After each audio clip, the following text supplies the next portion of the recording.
Hi, welcome into another edition of Half Hour Huddle. I'm Aaron Suttles, Director of Content for Yea Alabama. We're thrilled to welcome in this week Nick Pringle, Senior Reporter for Alabama Basketball.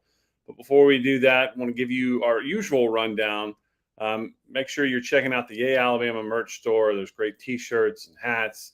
We got constant stuff that's being thrown in there and plans for new merchandise. So make sure you're always checking that. And a good way to keep up with that is to make sure you're following us on social media. We're on Facebook. We're on Twitter, we're on Instagram. And anytime anything new goes up, I'm sure you've seen it over the last year, especially during basketball season. We had a lot of fun basketball shirts, and we'll continue to do that throughout the years. We highlight different student athletes and the different sports. Make sure you're following all of the Yea Alabama social media, and make sure you're checking out our merch store. Also, we got some cool content coming up. We were able to get exclusive interviews with the University of Alabama offensive and defensive coordinators, Tommy Rees and Kevin Steele. I sat down with them for about 20 minutes each. Got some insightful interviews coming up from both of those guys. So make sure you're subscribed and telling other people that you're not going to see an interview with the coordinators anywhere else other than Yea Alabama. So make sure you stay glued for that. Also, throughout the chat, I always tell you, beneath the video, you can comment as we're going. So if you didn't get a question in RSV beforehand, you can still ask Nick Pringle a question. And with that, we bring in the fan favorite himself, Mr. Nick Pringle. Nick, thanks for joining us, man. How are you? I'm doing great, man. How you doing? Great. We appreciate you joining us. About that, we were talking a little bit before we went live, and you sort of pick up the vibe of your personality, the way the fans love it. You've recognized that you're a fan favorite, right? Yeah, I do a little bit. I mean, I just, like being myself. I mean, I think a lot of people, just like, how I just basically carry myself in general. So, I mean, I like that a lot. Obviously that's something that a team loves to have around. Just a guy that's hypes his teammates up. It keeps everyone happy and in a good mood. Obviously, your role is going to be changing this year with your year on the team and the way the roster has evolved. But talk a little bit about your personality and how important that is to have that sort of upbeat, high energy guy on a team. Really, I mean, I wouldn't say I've been like this, all my life. I mean, it definitely took steps to get here. I mean, like for example, like my first year, um, like always been an energy guy, but like I didn't play much my first year, so it was a lot of sitting on the bench, and I mean it was a lot of like fake claps, and I like wasn't enthused a lot. But I still supported my teammates. I really loved them, but it just wasn't the same. But I went to my next school, JUCO, and my role changed. Like I played a lot more. Yes, at JUCO, but I mean it was still a lot of competition there, and you know I really just embrace, just giving, bringing energy and joy to the team. So once I got here, it was like, it's kind of a mixture of both. Yeah, my role wasn't as big, but um, it was more of, I still had to, cop on for my teammates and bring the energy and do this and that. Yeah, like it all started in practice, really, like just, being consistent every day. Yeah, I know I was one of the late guys on campus. So, I had to take a step forward and try to, be as consistent as possible. So, it kind of mixed her from my first and second year, and it was really it's really good just to be able to still give that energy, knowing um, that you're not playing as much as you think you should. But I mean, I still love my teammates, and we were great this year. I'm not gonna lie. Is that something that's difficult to do? Obviously, when you're a competitor, you're obviously talented enough to be at a Division I school playing basketball. You're on scholarship. You were heavily recruited, so you want to play, and you know that you can play, but you also know that there's roles on a team, and but you because you want to play, is it difficult to make yourself be positive? Maybe when you want to be playing and you see other guys out there playing. I mean, yeah, exactly. Yeah, like, and that's what I learned from my first year. It was very difficult to have that edge to want to go out there and practice hard every day, even though I know I wasn't probably going to play. Yeah, you hear the coach say, yeah, be ready, this and that, but you already know in the back of your head you probably wasn't going to play. But bringing that mindset here and just building towards that and just actually showing the consistency, and that actually changed the end result. As y'all see, I started to play. more at the end of the season, which is pretty rare for a lot of guys. You know, they usually cut the roster short to like 8, so 7, and I knew that. And then like me making my decision, like I knew that I wanted to surround myself by players that I thought was better than me, or that I could compete with, because it would only got me better. And I mean that we had 2 first-round draft picks, go, and I mean like I used to compete with those guys every day. So I mean it's really a blessing, man. 'Cause, I mean, it's like God just aligned everything up for me, and I just stick through with it, and I just had a lot of support and guidance to help me get to this point, actually. So you're known for your athletic ability, obviously, and especially for some of your dunks. I just wonder, do you have a range so when a point guard's breaking down a defense and they have to come up and play them, obviously leaving you open on the back end, is there somewhere like what's your range where you can go up and catch and dunk? Where's your sweet spot? Ah, I really just tell my guards put it up anywhere, but I mean, I would say probably a little above the square. I can go up and get it. I mean, just depending on how I jump. I mean, I have a 43-inch vert right now, so I mean, Ooh. it's I just tell them to put it wherever, and I mean they trust me to go and grab it for them. So I mean, it was a couple clips this year where they threw it a little too high and I couldn't get it. But I mean, coach, you see coach on the sideline saying put it a little lower, So I mean, it was fun though, just knowing that somebody knowing that they have a guy on the team that can go get easy assists for them. So I mean, it was nice. Well, I wonder, have you ever surprised yourself? Is there one that you thought it was going out of bounds or going way too high and you got to it? I'm not gonna lie to you. Like literally, I say it every day. I do something every day that's surprising me. So I mean, I like watching film, and I mean, the film shows it every day. Like I just do some Superman type stuff every day that surprises everybody or surprises myself. Like I don't really react to it, but I mean, I just think in the back of my head, like, dang, they just saw that. Like I just did some crazy stuff. So it's pretty cool though. So you were telling us before we started, I want you to tell the audience that you had something happen to you every year of high school that's difficult for us to believe. But tell the Yea Alabama subscribers what happened to you every year of high school. Okay, so I can't. I went to high school at 5'9", 5'10", and I grew 3 inches every year of high school. Leaving high school at 6'8", and I That's grew 2 more inches in college. So now I'm sitting at 6'10". So that was so. So definitely you a were five blessing nine, and a five lot of new ten. problems. Yeah, you were 5'9", 5'10". How big were your shoes when you started in high school? And what size shoe do you wear now? Uh, I think I wore like a 10, 11 probably in like freshman year, and now I wear about a 15. Goodness. Yeah. Oh. It's still hard kind of finding shoes and clothes and things like that. So, I keep it basic. So, sometimes y'all even see me warm up in like a white beater, or just something simple, because that's, I just keep it simple because I don't like being flashy. I don't like all extra stuff. So do you remember the first time you dunked on a 10-foot rim? The first time I dunked, you would definitely be surprised with this answer. Well, in game. My first time dunking was in 10th grade, but my first time in game dunking was in 11th grade, and I only had 2 dunks that season. 2 dunks. So I really started dunking my 11th grade year, and that's ridiculous. That's crazy because that's kind of what you're known for now, right? Yeah, and then like I know a lot of people like that's has been 6 foot, 6'3", and been dunking since they've been in middle school and everything. I was like, bro, how do y'all even get up like that? But I mean, That's wild. like I said, like it's God given abilities, and I mean putting a lot of work in the weight room.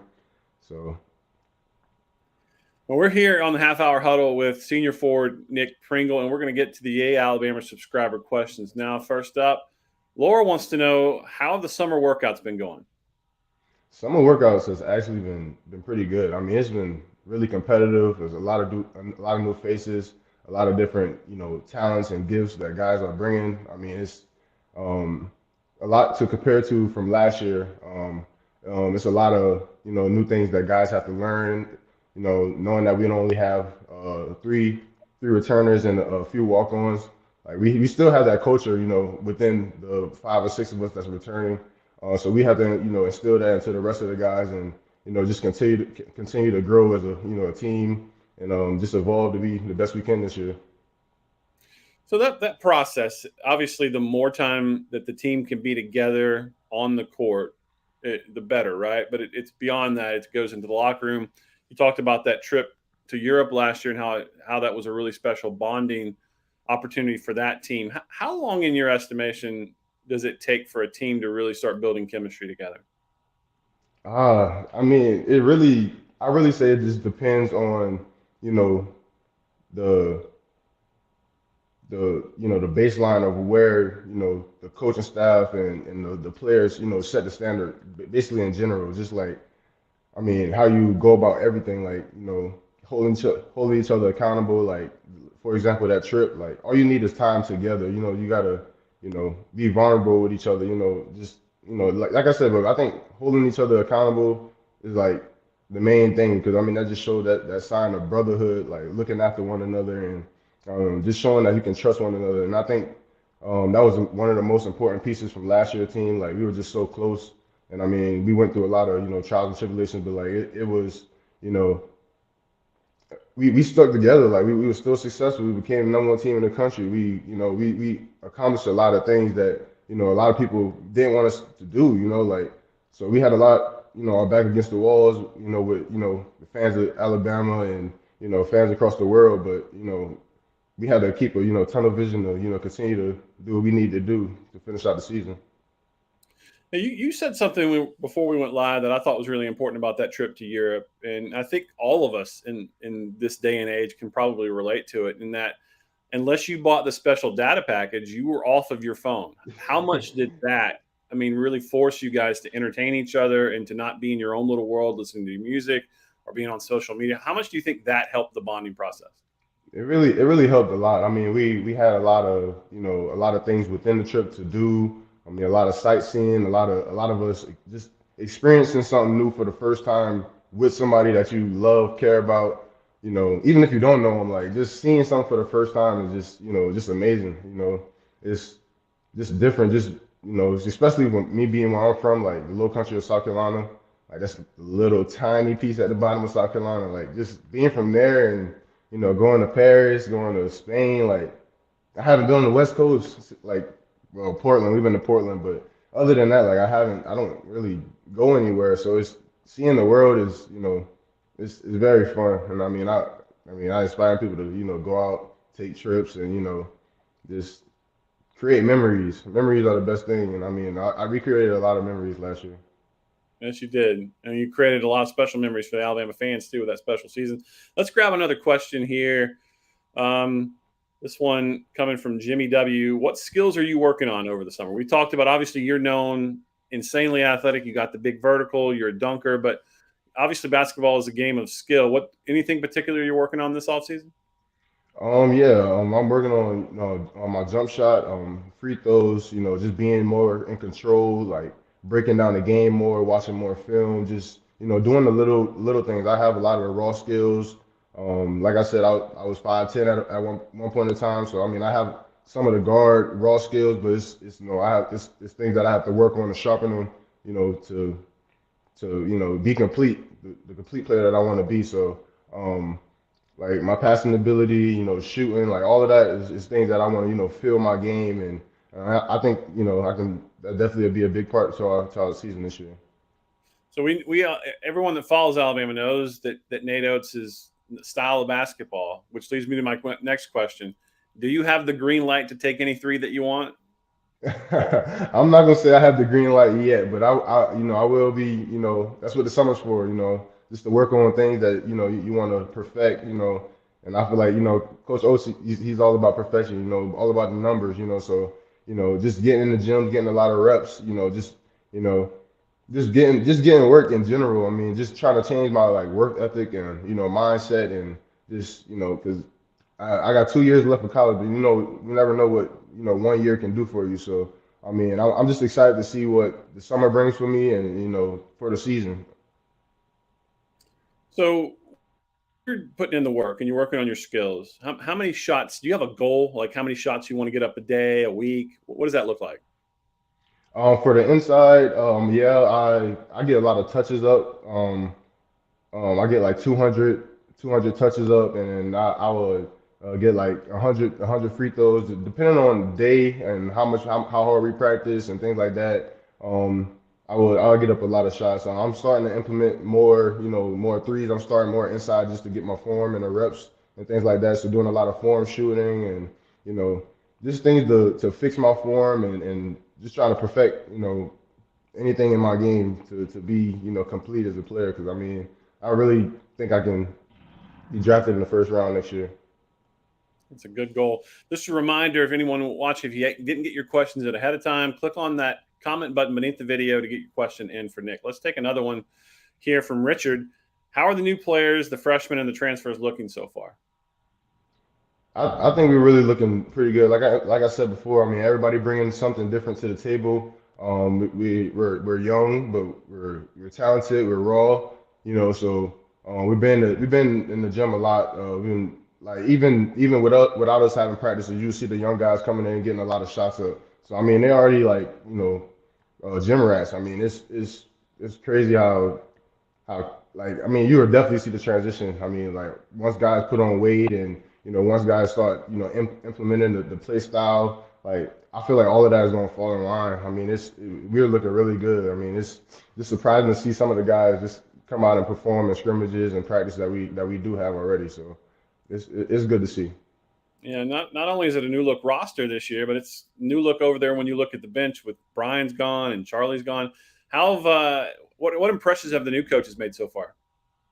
Man, it's really been outstanding. I mean, yeah, we definitely love and miss the old coaches, but I mean, the energy, the work, and everything that these new coaches just bring is great. I mean, Coach Panone, I mean, with his experience, within the first week he taught us so much. Like, I mean, just how things go, like how the lifestyle about the NBA, like just how to be a pro in general, like all of that, is important as a college athlete if your goal is to be a pro. So I mean, with him bringing all of that, the mindset, the energy, the defensive, mindset, like all of that really just helped. And Coach Clance, like he's a cool coach. He's one of the coolest coaches I ever met. I mean, he's very vocal. I mean, he's energetic. I mean, they just and there are people like they're I don't know how to make this make sense, but there are people like they really connect with you like, and I love that about them. I mean, because I mean when you feel like you got somebody that got your back, I mean you will do anything for them. So like it's really been good. I mean I really love our coaches. I really love our coaches. We can't wait to get a chance to meet some of them, the new guys that's working on Coach's staff. Let's get another question from Rick. What are your personal goals for this year, and what are your team goals? Personal goals. I really like to look away from personal goals, even though I know they possibly will come. But I mean, yeah, I will, just I really just want to be a better player I was the year before. I mean, I just want to just double anything that I really did. Just I like to set goals, but I don't like to, I don't like really doing things like it's more than one to a team. So I like really, I really want to get back to the SEC tournament. Really want to, have a winning home court advantage season. Like I just want to. It's a lot to ask for in this season. I mean, I'm just excited for it. Just talking about it, and you asking all these questions about it. It's I'm excited about it, man. I don't even. I mean, we haven't really sat down and made team goals yet, but I mean, that's something that we will do, eventually, and we're gonna be excited for it, and y'all be happy to see. Well, let's grab another one here from Ella. What do you think it will take for Bama to reach the Final Four this season? Just just I really feel like we have the team for it. We just had Grant commit officially today, so I mean I feel like that was one of the missing pieces to the puzzle. We're a mixed age group team, so we got some experience and we have some young guys with some talent.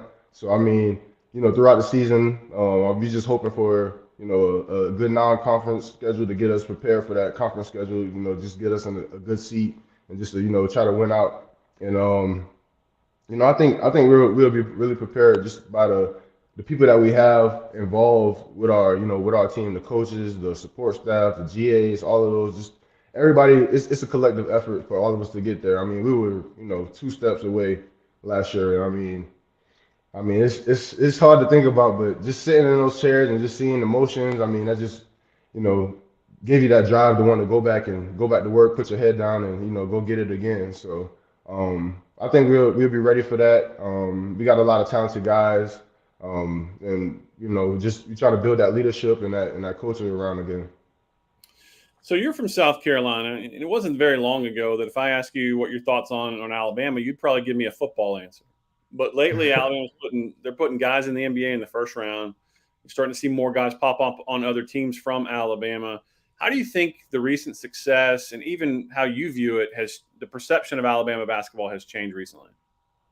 It's really changed a lot. Just I remember being at Wofford and seeing them on TV uh, playing games. I mean, that's one of the years they won SEC tournament.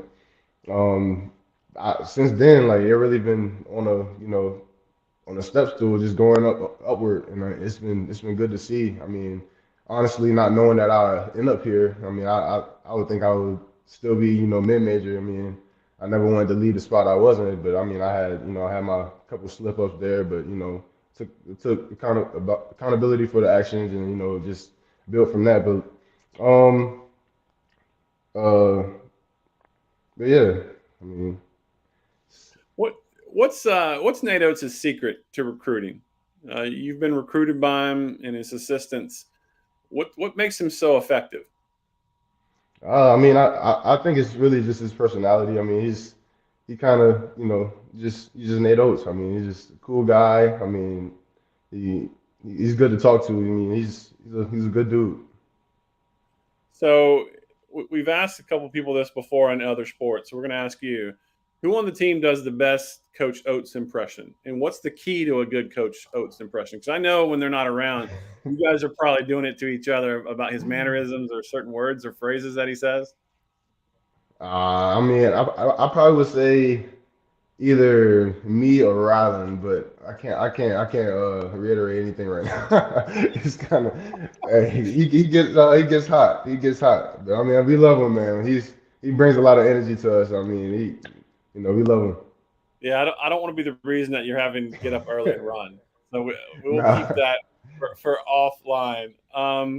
When you start thinking about this year's team, some new pieces, but you got some guys like yourself coming back. A guy like Mark Sears, who was a transfer himself, he came in, seemed to fit pretty seamlessly. What was the key to him coming in and just fitting right in with you guys? Mark, man, Mark is just a dog, man. Like he just got so much fight to him. He's a small but big guard. I mean, he can shoot the ball. He can finish. I mean, he has great IQ.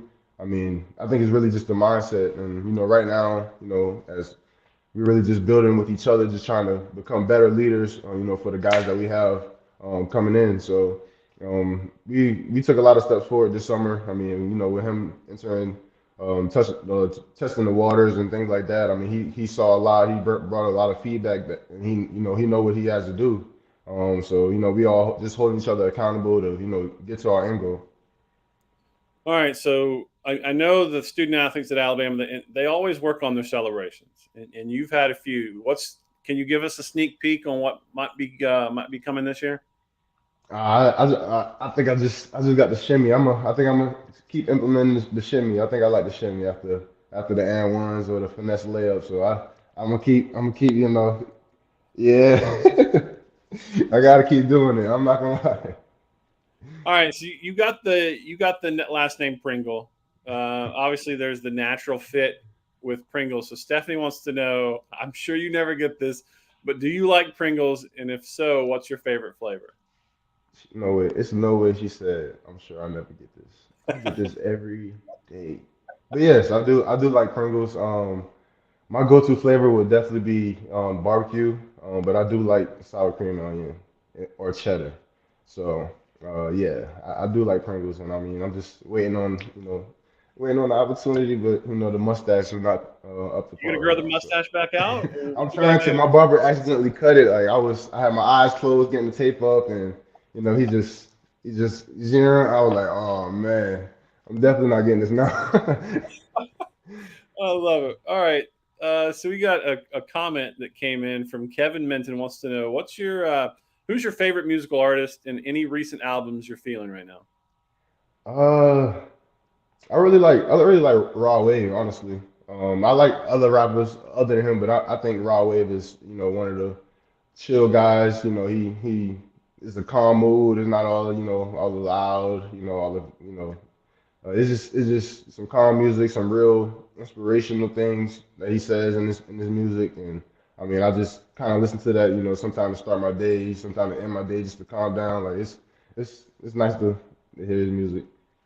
Is there anything that you listen to that would surprise some people? Because I've seen Jimmy Butler in the NBA, and he's actually gotten into country music, which people are shocked by. Is there any artist or any type of music that you listen to that would surprise people?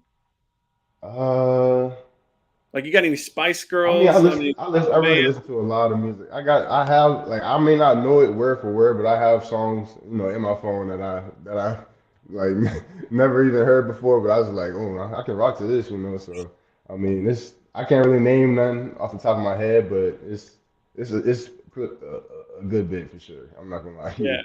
I think if we're all being honest, we have songs in our playlist that if we're riding by ourselves, we'll listen to. But if someone's in the car with us, we're gonna skip Oh it real yeah, fast. oh most definitely. I promise you. All right, let's go to the lightning round here. Do you have any special talents outside of basketball? Oh, special talents outside of basketball. Let's see. Hmm. I mean, I feel like I'm very versatile, so I feel like anything. I feel like I can do really anything. I mean, anything that you name or, whoa, honestly, I actually can play the trumpet and the baritone. So Yeah, that's one of my special talents. But really, anything that anybody asks me to do, I can fulfill the role. So just call my line there 843. we I go. can't say Nick that. Nick Pringle, the Swiss Army knife. What's your favorite basketball movie? Ah, I would have to say, hmm. I'd probably say Coach Carter. I'd probably say Okay. Coach Carter. Have you seen the remake of White Man Can't Jump? Yeah, I actually have, but I don't think I finished it. Yeah, it wasn't great. The It first wasn't one, good. the first one was better. I'm gonna have to watch that then. I gotta compare. Yeah. All right. Best place to eat in Tuscaloosa. I'm not gonna lie. I just had it last night. I love Chuck Seafood. I'm sorry. I don't have my own roll or anything, but I have my own roll. But Maybe we can do something about I that really for you. Maybe. love I really love the donkey on crack. That's my favorite. Like I get it all the time. Like every time I go, I get it. So Well, maybe we can incorporate like a Pringles type roll somehow, and we can get that on the menu over Pringles there. roll. Ooh, we're gonna have to see how that turn out. We're gonna have A to see how that turns out. little crunchy. All right. Favorite SEC arena to play in other than Coleman? Ooh, I'm not gonna lie to y'all. I'm not gonna lie to y'all. I really love Tennessee. I mean, it really felt like I think it was just the white lights coming down on the floor. It was a nice place to play. I mean, yeah, we played in a lot of cruel and crazy places, but I mean, I think, oh man, Auburn was pretty tough too. But yeah, overall, I think Tennessee is the And best Tennessee's arena that so we so played in. massive, but at Auburn, they're like on top of you there, right? Uh-huh. Yeah. It helped that you beat them last year there, right? Yeah, we did. The least favorite SEC arena to play in. I'm gonna say I would say Mississippi State for sure. All I'd probably right. say Mississippi State. I don't think. Oh, or Arkansas kind of it's a little iffy, but it's all right. All right. Well, that's senior forward Nick Pringle. Thanks for joining us, man. Can't appreciate you enough for taking some time out of your day to interact with our Yea Alabama subscribers. And if you had one message to say to our subscribers at Yea Alabama, what would you tell them? Hey, we really appreciate the love and support from you guys. Really want to continue to grow, and love and support each other. And thank you, really. Well, thank you, Nick, for joining us. We really appreciate it. Yes, sir. Thank you. It's Nick Pringle on another half-hour huddle here at Yea Alabama. I'm Aaron Suttles, Director of Content. Again, make sure you're checking out our social media pages. We're on all of them. You can find us. We're very active there. You'll see some viral stuff we've done in the past, and you'll see some new merch go up as we get it available. And you'll see our interviews there and recaps. We do student athletes of the week. We just do a well-rounded thing there on social media, and make sure you're checking it because soon we're going to have exclusive interviews with the Alabama football coordinators, offensive coordinator Tommy Reese, defensive coordinator Kevin Steele. That will be coming at you soon. Make sure you're telling your friends about Yea Alabama, as we're going to be gearing up. Big year for Yea Alabama and for Alabama football as we get closer and closer. SEC Media Days are right around the corner. And before that, or before you know it, after that, fall camp will be starting. By then, you need to have told 3 or 4 friends to get them to subscribe to Yea Alabama to support our student athletes there. Again, check out the merch store and check out our social media page for Jay McPhillips and everybody at Yea Alabama. I'm Aaron Suttles. We'll catch you next time.